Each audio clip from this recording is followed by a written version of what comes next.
Have you ever considered that your self-esteem and your opinion of yourself is based on your perception of how you believe other people see you, or how other people have made you feel?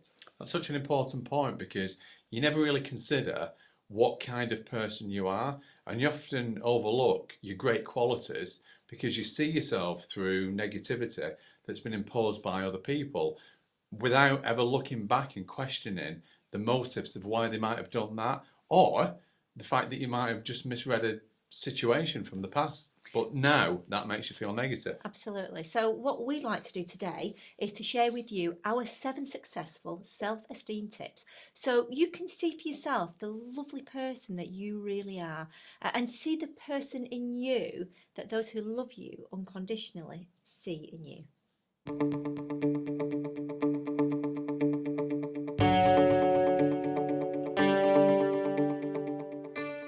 If you have low self-esteem, the first thing to consider is who made you feel bad about yourself. Was that a school or a work bully, a teacher, an ex-partner, a partner, a sibling, friend, parent? Write a list of those people. The second thing we'd like you to do is look through your list and consider, is that person still present in your life, and do they actually still matter? Now, if they do, then there is an analogy that we would like you to consider that's quite important. And we'd like you to imagine if you have 2 identical plants in 2 pots. Now, one of these plants is in brilliant soil, it gets watered every day, and it gets nourished, and it grows and it flourishes. But the second plant is in soil that's full of rocks and weeds, and therefore it can't grow properly.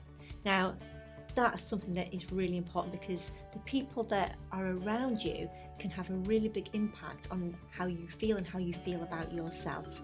So that's something that you really need to look at. However, if the person or the people are no longer in your life, take a moment and consider, what could their motive have been? Were they jealous of you? Were they themselves perhaps being bullied, so copying behaviour? Did you have something that they wanted, like a nice family, good friends, material items? Were you cleverer than them? Were you more liked by your teachers and adults? Or it could have been that they were just actually scared of losing you. It's a fact that many people will knock your self-esteem, so you don't leave them, or you don't look at someone else. This is especially relevant in relationships.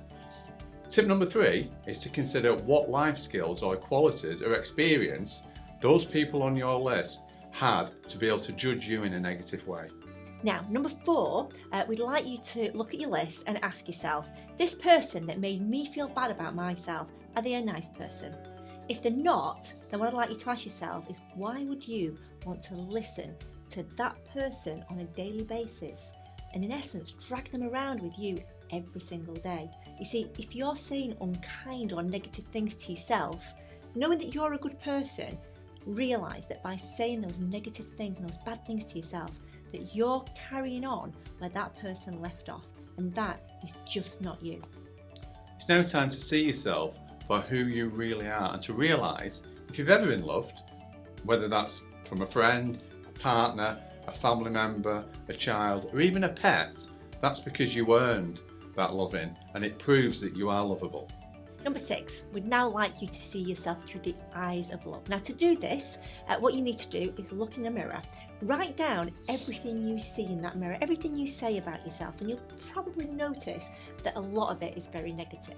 So then we'd like you to consider, whatever it was that you said about yourself, would you say that to your best friend? Would you say that to somebody you love, to your partner, to your children? If not, why not? I guess because it would be a really mean thing to say. So what we'd like you to consider is, if you wouldn't say those things to somebody that you care about, a friend, or even a stranger, then you shouldn't be saying those things to yourself, because you're a really nice person. And finally, make a list of your qualities and all the things that you value about yourself and the reason people have said that they love you, and keep that list in a prominent place to remind you how lovely and how wonderful you really are. Thank you so much for listening to our short film. We really hope it's helped, and you can subscribe to this channel to receive a message when we add a new film. And if you'd like details of our workshops, please drop an email to events@speakman.tv. Thank you so much for listening.